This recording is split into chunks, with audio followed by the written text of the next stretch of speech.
किसान आंदोलन का आगाज हो गया है। नोएडा में जो है आज हजारों की संख्या में किसान पहुंचे। साथ साथ 6 दिसंबर को जो है हरियाणा, पंजाब, पूरे देश भर से जो है किसान दिल्ली में एकजुट हो गए। एक बार फिर से जो है किसानों ने अपनी मांगों को लेकर मुखरता के साथ दिल्ली में विरोध प्रदर्शन करने का ऐलान कर दिया है। इस पूरे मुद्दे को लेकर मेरे साथ भानु प्रताप जी है, राष्ट्रीय जनहित संघर्ष पार्टी के राष्ट्रीय अध्यक्ष है, देश के जाने माने वकील हैं, इनसे बातचीत करेंगे। सर, ये जो पूरा मुद्दा देखने को मिल रहा है, आज नोएडा में हजारों की संख्या में किसान एकजुट हुए हैं। वो कह रहे हैं कि भाई हमें जो मुआवजा है वो नहीं मिला है, जो सर्किल रेट का 4 गुना होना चाहिए वो हमें नहीं मिला, हमारा सर्किल रेट नहीं बढ़ा है, हमें जो हमारी जो जमीन सरकार ले रही है उसमें से हमें भी कुछ हिस्सा चाहिए ताकि हमें दिक्कत ना हो, विस्थापित की दिक्कत ना हो, और जो बाकी जो हमारे गांव के जो बाकी लोग हैं जिनके पास जमीन है उनको भी विस्थापित करने का एक तरीका निकाला जाए। इस पूरे मुद्दे को लेकर आप किस तरह से देखते हैं? ये भी दलील दी जाती है नोएडा में तो वैसे ही सर्किल रेट बहुत ज्यादा है, फिर भी कह रहे कि बढ़ाया जाए, कैसे देखते हैं? नहीं, अगर नोएडा में सर्किल रेट ज्यादा है तो क्या नोएडा में महंगाई नहीं है? जी, वो सारी चीजें हैं, केवल एक सर्किल रेट ज्यादा की बात नहीं है। और जब सर्किल रेट आप डिसाइड करें तो मैं समझता हूं कि अगर आज हमें डिसाइड करना है या आज हम किसी को दे रहे हैं, इसलिए 10 साल से नहीं बढ़ा है। हाँ, तो 10 साल से नहीं बढ़ा है तो आप ये देखो ना कि 10 साल में महंगाई कितनी बढ़ गई है। क्या आप इसे छोड़ देंगे? 10 साल में इस देश की महंगाई 2 गुने से कहीं ज्यादा बढ़ चुकी है नहीं है? बेरोजगारी चरम पर पहुंच चुकी है। सो आप इन सारी चीजों को कंसीडर करके करोगे, रुपए की कीमत लगातार गिरती चली जा रही है तो अर्थव्यवस्था डामाडोल हो रही, तो आप ये किसानों के ही साथ ऐसा क्यों करते हैं कि उन्हें उनका हक नहीं देते, मजदूरों को उनका हक नहीं देते? तो किसानों की अगर ये मांग है कि 10 साल पहले जो सर्किट रेट था उसको आज की तारीख में बढ़ाया जाए, आज के लेवल से उन्हें सर्किट रेट तय करके दिया जाए उसका, मैं समझता हूं इससे ज्यादा जायज क्या मांग होगी? क्या वो इससे ज्यादा मांग रहे हैं आपसे? नहीं, जायज मांग है जो है। बिल्कुल, किसानों की मांग पूरी तरह से जायज है और ये सरकार की बेईमानी है जो सरकार अपने वादे से मुकर गई और किसानों को दोबारा से सड़क पर आना पड़ा। सरकार क्यों नहीं मान रही? आपको क्या लग रहा है? आर्थिक चुनौतियां हैं, क्या समस्या? नहीं, मैं देखिए, आर्थिक चुनौतियां हैं तो सरकार अपनी अय्याशी के लिए पैसे कहां से निकाल लेती है? सरकार जो काम करना चाहती है उसके लिए पैसे कहां से निकाल लेती है? जब किसानों की बात आती है, जब मजदूरों की बात आती है, जब शिक्षा की बात आती है, जब स्वास्थ्य सुविधाओं की सेवाओं की बात आती है, तब सरकार के पास पैसे नहीं है। लेकिन सरकार को कोई भी काम करना हो तब पैसे कहां से आ जाते हैं? जैसे G20 किया गया, अंधाधुंध पैसा खर्च किया गया, जिस पैसे की कोई जरूरत नहीं थी इतना पैसा खर्च करने की, वो पैसा खर्च किया गया। इसके अलावा सरकार जहां भी कोई काम करना चाहती है उसके लिए पैसे निकाले तो कहां से आते सरकार के पास पैसे? किसानों को, मजदूरों को उनका हक मिले, ये सरकार, वर्तमान सरकार ये नहीं चाहती। सर, अभी जो है संसद का सत्र चल रहा है, किसान जो है कह रहे हैं कि हम संसद का घेराव करेंगे, तो आपको लग रहा है तरीका सही है? भाई, उनका लोकतांत्रिक हक है, किसानों का लोकतांत्रिक हक है कि अगर कोई सरकार उनकी बात नहीं सुन रही है तो देश की जो पार्लियामेंट है, संसद है, वो सबसे बड़ी पंचायत है। भाई, कोई भी आदमी कहेगा तो कहां जाएगा? शाबक जो संसद में बैठे हैं 543 लोग, थोड़ी ना सर, हजारों लोग कूच करके संसद की तरफ घुस जाएगी। तो आप सुनिए, उनकी बात सुन लीजिए। भाई, आप सरकार जब वो, उन्होंने तो चलने से पहले डिमांड रखी ना आपको, ऐसा तो है नहीं कि आपको डिमांड नहीं बताई। सरकार को किसानों ने बाकायदा अपनी डिमांड बताई और जब डिमांडों पे कोई विचार नहीं हुआ, कुछ सुनवाई नहीं हुई, तब उन्होंने, किसानों ने कुछ किया, फिर आपने उनको जो है शंभू बॉर्डर पर रोक लिया। उनके साथ जबरदस्त तरीके से, जो मतलब एक दुश्मन के साथ व्यवहार किया जाता है, ये व्यवहार सरकार ने किया। सर, हो ही रहा है प्रोटेस्ट, लोग सड़कों पर है, भारी संख्या में लोग जो है सड़कों पर है, जाम भी लगा है। सर, आप तो दिल्ली एनसीआर में रहते हैं, लोग कहते हैं कि दिल्ली के लोगों को बड़ी तकलीफ होती है इन सारी चीजों से, जाम लग जाता है, बहुत समस्या होती है, तो इसको लेकर आपको भी प्रॉब्लम होती है कि नहीं? सर देखिए, चाहे मुझे प्रॉब्लम हो या कुछ हो, मैं ये मानता हूं कि देश में जो किसान है वो हम सबका अन्नदाता, वो अन्न उगाता तो हम सब दिल्ली रोटी एलिट खाते। लोगों को बड़ी नहीं, जो एलिट लोग हैं उन्हें कभी किसी की चिंता ही नहीं है, मैं तो यही मानूंगा। अन्यथा उन्हें किसानों के पक्ष में खड़ा होना चाहिए और आवाज बुलंद करनी चाहिए कि किसानों की मांग जायज है, हम भी किसानों के साथ में। उन्हें सिर्फ अपनी उससे मतलब रहता है। क्यों रहता है भाई आपको? आप समर्थन करेंगे? बिल्कुल, मैं किसानों का पुरजोर समर्थन करूंगा, हर तरह से उनका समर्थन करूंगा, पहले भी किया था, अब भी और आगे भी। किसानों की जो जायज मांगे होंगी मैं उनके साथ में पूरी ताकत से। अभी सर 6 दिसंबर से पंजाब, हरियाणा, पूरे नॉर्थ इंडिया के किसान दिल्ली पहुंच रहे हैं, इसको लेकर आप कैसे देख रहे हैं? नहीं, मैं तो चाहूंगा कि जैसा आप कह रहे हैं, मैं ये मान सकता हूं कि पंजाब और हरियाणा के आ रहे हैं, नॉर्थ इंडिया के किसान पहुंच रहे हैं। मुझे थोड़ा सा इस मामले में मुझे हल्का सा शक है, और मैं उम्मीद करूंगा कि नॉर्थ इंडिया की बात कर रहे हो तो पूरे पहुंचे, उत्तराखंड के भी पहुंचे, उत्तर प्रदेश के भी पहुंचे, मध्य प्रदेश के भी पहुंचे, उधर से बिहार के भी आ जाएं, और साथ में जो है आपके ये राजस्थान के भी लोग आ जाएं, तो तब पूरा नॉर्थ किसान इंडिया। आंदोलन में तो राजस्थान के लोग थे। हाँ बिल्कुल, मैं आज भी ये बात कहता हूं, यही उम्मीद करता हूं, यही उनसे निवेदन भी, आग्रह भी करता हूं कि जब किसानों की लड़ाई है तो सबकी लड़ाई है, सब जगह से आओ, सब हर प्रदेश से आओ, गुजरात से भी आओ, महाराष्ट्र से भी आओ, मध्य प्रदेश से भी आओ, छत्तीसगढ़ से भी आओ, आपके बिहार, उत्तर प्रदेश, उत्तराखंड से आओ, झारखंड से आओ, सब जगह से आप आओ। तो पिछले आंदोलन में थे, तो क्या कमी रहेगी सर? फिर से किसान आंदोलन करना पड़ा, फिर से कह रहे हैं एमएसपी की गारंटी चाहिए, फिर से कह रहे हैं कि जो लखीमपुर खीरी में जो किसानों के साथ जो वहां पे हुआ उनको अब तक न्याय नहीं मिला। सर तो कानूनी प्रक्रिया है, आप खुद नहीं, कानूनी प्रक्रिया नहीं, कानूनी प्रक्रिया अपनी जगह है, लेकिन फास्ट ट्रैक कोर्ट चला के आप क्यों नहीं कर सकते उसको? जो मुकदमे हैं, फास्ट ट्रैक कोर्ट बनती नहीं है क्या? आप इतना जघन्य अपराध हुआ कि किसानों के ऊपर एक मंत्री के बेटे ने गाड़ी चढ़ा दी, 4-5 लोग अपनी जान गंवा गए। इतना जघन्य अपराध होते हुए भी क्या उसके लिए आप फास्ट ट्रैक कोर्ट नहीं बना सकते? क्या दिक्कत है आपको? या आप केवल उसको फास्ट ट्रैक कोर्ट में ट्रांसफर कर सकते थे और आप कह सकते थे कि इस मुकदमे को जो है आप 6 महीने में, 1 साल में डिसाइड कीजिए। वो नहीं किया आपने। कानूनी प्रक्रिया तो तब भी थी, और ये भी कानूनी प्रक्रिया है कि फास्ट ट्रैक कोर्ट में भेजा जाए। इसमें दिक्कत क्या मिलेगी सर? आपको लग रहा है? देखिए, नहीं, एमएसपी की गारंटी ये सरकार नहीं देगी जब तक पूरे देश में जबरदस्त तरीके से आंदोलन नहीं होगा। और ये आंदोलन जो पीछे आंदोलन हुआ उससे भी बड़ा आंदोलन होना चाहिए। हालांकि मुझे दुख के साथ कहना पड़ा कि जब ये आंदोलन खत्म किया गया किसानों का, तो मेरा मानना यह था कि हमें ये आंदोलन कम से कम और 3-4 महीने चलाना चाहिए। जो एमएसपी की हमारी मांग है और जो हमारे किसान साथियों पर मुकदमे हुए, वो बाकायदा उसी समय वापस होने चाहिए था, और एमएसपी की मांग उसी समय वापस, मतलब जबरदस्त तरीके से उठनी चाहिए थी, ताकि वो मांग मान ली जाती। एक बार इतनी बड़ी लड़ाई जो खत्म कर दी गई आश्वासन के ऊपर, और मुझे दुख इस बात का है कि जिन लोगों ने ये सब समझौता करके किया, वो शायद सरकार की चाल को समझे नहीं। अन्यथा सरकार का आश्वासन का कोई मतलब नहीं होता, किसी भी सरकार के आश्वासन का कोई मतलब नहीं। और आश्वासन का मतलब क्या है यार? तुम काम करते हो, करो ना फटाफट। साथ में अगर तुम जो है पाकिस्तान के 5 आतंकवादियों को आप फटाफट छोड़ सकते हो, वहां छोड़ के आ सकते हो कंधार में जाके, तो आप अपने किसानों की मांग, आपको मना करने में क्या दिक्कत है? अब मंत्रालय है, सब कुछ जो है ऑनलाइन है, सब क्या दिक्कत है आपको? पर अगर आश्वासन दे रहे हैं, तो मैं तो उस दिन भी जानता था और मैंने कहा भी था कि मेरे विचार से ये ठीक नहीं है, अभी आंदोलन खत्म नहीं होना चाहिए। तो सर आंदोलन आज भी उसी स्थिति में है जहां से खत्म हुआ था, क्योंकि फिर से वही डिमांड की जा रही है जो उस टाइम पे थी, तो इसका मतलब तो फिर नहीं, वही है। केवल देखिए अरुण जी, केवल एक बात उस समय हुई, सिंपल, जो कानून सरकार लाई थी, काले कानून, सिर्फ वो वापस हुए। बाकी किसानों की कोई मांग जो है नहीं मानी गई, आज तक नहीं मानी गई। तो किसानों की जो असली लड़ाई है, जो उनकी मांग है, जो किसानों का कर्जा माफ किया जाए, जब आप पूंजीपतियों, बिल्कुल मैं मानता हूं ये उस समय भी थी, होनी भी चाहिए, कि जब आप पूंजीपतियों का, ये मोदी सरकार पूंजीपतियों का 25 लाख करोड़ रुपया माफ कर सकती है टैक्स के अलावा। ये कर्जा है, जो कर्जा वो बैंक से लेते हैं, आप 25 लाख करोड़ रुपया उनका माफ कर सकते हो, तो किसानों को माफ क्यों नहीं कर सकते? मैं मानता हूं एक बार पूरी तरह से देश के जितने भी किसान हैं, अमीर हो गरीब हो कोई भी हो, जितने भी किसान हैं, उनका पूरा कर्जा एक झटके में माफ किया जाना चाहिए, नंबर 1। नंबर 2, जो एमएसपी है उसकी लीगल गारंटी दो, और उतनी एमएसपी हर फसल पर दो। सरकार को दिक्कत क्या है? सरकार बिल्कुल कर सकती है, लेकिन नियत नहीं है। नियत क्यों नहीं है? क्योंकि षड्यंत्र चल रहा है कि इन देश के किसानों को पूरी तरह से इनकी जमीन ले ली जाए, इनको हटाओ, क्योंकि उनके हिसाब से इस देश की जमीन को खेती करने के लिए 1.5 करोड़ लोगों की जरूरत है उन्हें, और किसानों की संख्या यहां पे 14 करोड़ 60 लाख।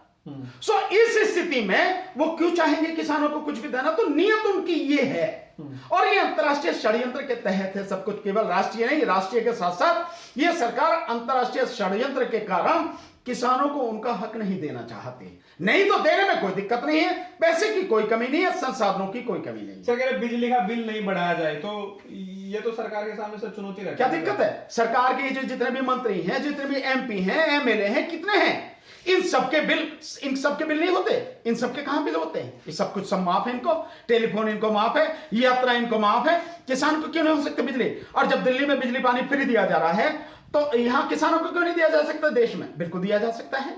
क्या दिक्कत है तो उसमें? एक सवाल है, क्योंकि सर आप किसान आंदोलन में लगातार आप रहे, आपने अपना एक ईवीएम को लेकर भी आंदोलन पूरे देश भर में छेड़ा। एक मेरा सवाल आपसे है सर, आप कह रहे हैं कि भाई बिजली का बिल वो माफ कर दो, अभी जो है कर्जा वो माफ कर दो, फिर तो सर कोई लेके देगा ही नहीं। बात ये नहीं, अब एक बार मैंने आपको कहा कि एक बार पूरी तरह से माफ करो। आप एक बार पूरी तरह से किसानों का कर्जा माफ करो। दूसरा, उसको एमएसपी दो, जो एमएसपी देने की गारंटी आपने पहले दी थी, जो स्वामीनाथन कमीशन की रिपोर्ट के अनुसार C2 प्लस 50%, वो जो आपने दी थी, वो आप दो उनको। किसान को जब अपनी फसल का जायज कीमत मिलेगी, उसे कहीं किसी से भीख मांगने की जरूरत नहीं। फिर आप बिजली का बिल भी ले लेना, फिर आप कोई उसको रिबेट किसी देने की जरूरत, लेकिन एक बार तो करो, आप उसको खड़ा तो करो, कम से कम वो चल सके, भाग सके, दौड़ सके, उतना तो किसान को मजबूत करो।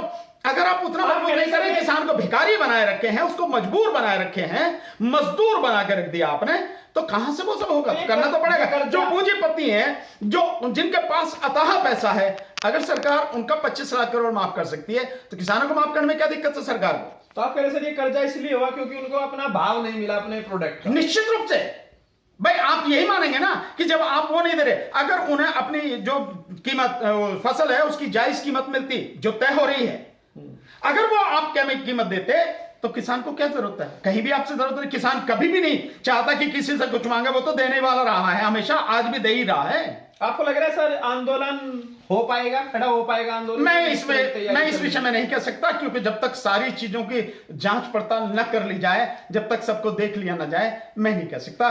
और आंदोलन के विषय में मैं एक बात जरूर कहना चाहूंगा, कोई भी हो, चाहे किसान हो, मजदूर हो, कोई भी हो आंदोलन करने वाले, चाहे हम ही ईवीएम के खिलाफ आंदोलन करने वाले क्यों ना हो, आंदोलन में 2-3 चीजों का होना बहुत जरूरी है। नंबर 1, आपके जो आंदोलन के मुद्दे हैं, लक्ष्य है, वो बिल्कुल स्पष्ट होना चाहिए। नंबर 2, उसमें कहीं किसी तरह की आपको उहापोह की स्थिति नहीं होनी चाहिए, संदेह शंका की स्थिति नहीं होनी चाहिए। और नंबर 2, आपका समर्पण उसमें 100% होना चाहिए कि ये लड़ाई मैं लड़ रहा हूं, कुछ भी हो जाए मेरा 100% इस लड़ाई को दूंगा। और सबसे बड़ी बात कि आंदोलन करने वाले लोग ईमानदार होने चाहिए, न केवल अपने प्रति बल्कि उन मुद्दों के प्रति और उस समाज के प्रति जिसके लिए वो आंदोलन कर रहे हैं। जब ये सारी चीजें होंगी तो निश्चित रूप से आंदोलन सफल होगा। और मैं हर एक से यही उम्मीद करता हूं, कोई नहीं किसी से कहता कि आप लड़ाई लड़ो, पर साथियों, अगर समाज की, किसानों मजदूरों की लड़ाई लड़ना हो तो ईमानदारी से लड़ो, ताकि आपको सफलता मिल सके और आपकी मेहनत कामयाब हो सके। सर 6 तारीख को किसान आ रहे हैं, तो आप लोग साथ हैं या नहीं? हम बिल्कुल साथ हैं, इसमें कोई शक वाली बात नहीं है। किसानों के हर आंदोलन में हम साथ हैं। साथ होने का केवल यही मतलब नहीं होता कि हम फिजिकली वहां प्रेजेंट रहें, यह भी मतलब नहीं है। हम जहां भी हैं, जिस जगह भी हैं, मानो सोशल मीडिया में आपके माध्यम से हैं, तो उनकी आवाज लगातार उठाएंगे, उनके समर्थन में संघर्ष करेंगे, लड़ेंगे, तभी दुनिया तक ये सारी चीजें पहुंचती हैं। और जहां तक फिजिकल की बात है, वो भी फिजिकली भी जब भी जैसा मौका होगा, समय होगा, नहीं तो निकालेंगे, हम जाएंगे और वहां को उपस्थित रहेंगे। हम किसानों के साथ हैं हर तरह से। किसानों, मजदूरों और देश के जो दुखी लोग हैं, पीड़ित लोग हैं, शोषित लोग हैं, हम उनके साथ में हैं। जिनके साथ अन्याय अत्याचार हो रहा है, हम उनके साथ में हैं। सर आखिरी सवाल है मेरा, जो सर मांग की जा रही है, चाहे वो कर्जे माफी की हो, चाहे वो सर एमएसपी को लेकर हो, चाहे वो किसानों की जो उनकी जो सर पिछले आंदोलन में जो डेथ हुई थी, जो किसानों की जान गई थी, उनके मुआवजे को लेकर हो, सर ये सारी चीजें आर्थिक रूप से जुड़ी हुई है। तो एक सवाल मेरा आपसे है, क्या आपको लग रहा है बिजली का बिल हो, ये सारी चीजें सरकार चाहे तो कर सकती है? 1 मिनट का काम, इतनी देर का काम है, सरकार चाहे तो क्यों नहीं कर सकती है? सरकार का बजट 48 लाख करोड़ का है 1 साल का, और उसमें से 43 लाख करोड़ सरकार इन्हीं से, देश के जो लोग हैं, गरीब हैं, अमीर हैं, इन सबसे जो टैक्स के रूप में वसूल करती है 43 लाख करोड़। बाकी 5 लाख करोड़ इधर उधर से जैसा भी वो करती है, ये 43 लाख करोड़, समझे ना जी? इतना टैक्स उस पर लिया जा रहा है, तेल पे, पेट्रोल और डीजल पर इतना टैक्स लिया जा रहा है, हर तरह हर चीज पर टैक्स लिया जा रहा है। तो क्यों नहीं कर सकती सरकार?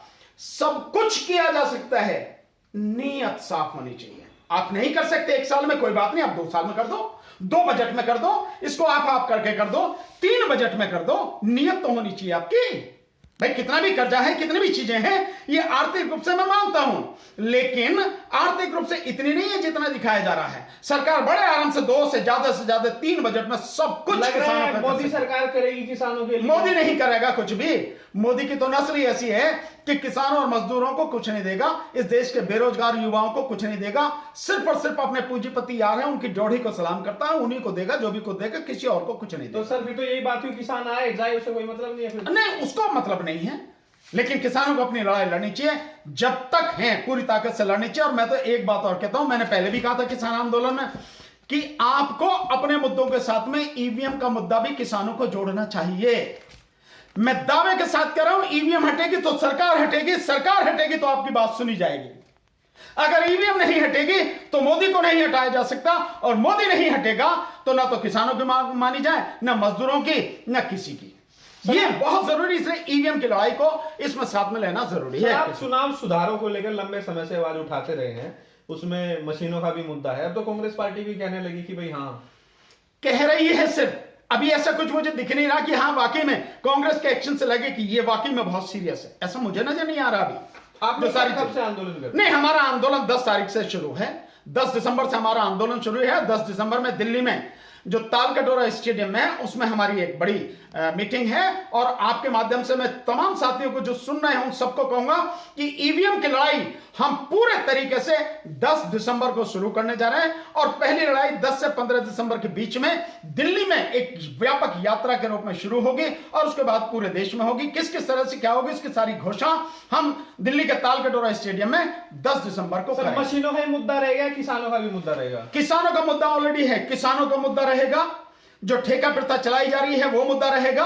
निजीकरण जो है उसका निजीकरण को खत्म किया जाए वो मुद्दा रहेगा, बच्चों की शिक्षा का मुद्दा रहेगा, रोजगार का मुद्दा रहेगा, और जो कच्चे कर्मचारी हैं 20-25 साल से उनको पक्का किया जाए, सफाई कर्मचारियों को पक्का किया जाए, वो सारे के सारे मुद्दे रहेंगे। ये सब मुद्दा हैं। और एक और मुद्दा किसानों का, जो दिल्ली में किसानों की जो जमीन है उसकी कीमत शायद 50 लाख रुपए बीघा के लगभग है, जबकि उसकी कीमत बहुत ज्यादा है। तो एक जो हमारा मुद्दा है कि किसानों को, दिल्ली के किसानों को उनकी जमीन का 10 करोड़ रुपए बीघा के हिसाब से या किला जो भी है उसके हिसाब से 10 करोड़ बनता है। जमीन की कीमत तो उससे कहीं ज्यादा है, उसकी कीमत तो सैकड़ों करोड़ में, लेकिन किसान इतना मांग रहा है, उसको इतना दिया जाए। नोएडा वाले किसान सर सही कर रहे हैं? बिल्कुल, नोएडा वाले किसान बिल्कुल सही कर रहे हैं, हम उनके साथ हैं। बिल्कुल जायज मांग है कि जो मुआवजा 10 साल पहले था, आज के रेट से वो उन्हें मुआवजा दिया जाए, जो महंगाई बढ़ी है। किसान भी फॉर्च्यूनर वाले किसान है, उनको क्या दिक्कत है? अगर फॉर्च्यूनर है तो किसी को जलन होती है?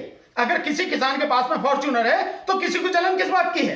अरे मैं तो कह रहा हूं मेरे देश के हर किसान के पास में फॉर्च्यूनर होनी चाहिए, इससे बड़ी तरक्की और क्या होगी भाई? फॉर्च्यूनर सारे किसान खरीदेंगे तो कंपनी कितनी आगे बढ़ेगी जो फॉर्च्यूनर बनाने वाली है, जो स्कॉर्पियो बनाने वाली है, इनकी सबकी बिक्री होगी ना, देश का उत्पादन बढ़ेगा, देश की जीडीपी बढ़ेगी, देश में रोजगार बढ़ेगा, इसमें दिक्कत क्या? मैं तो कह रहा हूं मेरे हर किसान के पास में वो होनी चाहिए। सर वो तो कहते हैं कि ये अमीर किसान है, इनको ये खेती बाड़ी नहीं करते हैं, ये वो सब निकम्मे लोग हैं और वो बेईमान लोग हैं जो इस देश के किसानों को इंसान नहीं समझते, उन्हें उनका हक नहीं देना चाहते, वो लोग। बस तो ये थे मेरे साथ भानु प्रताप जी।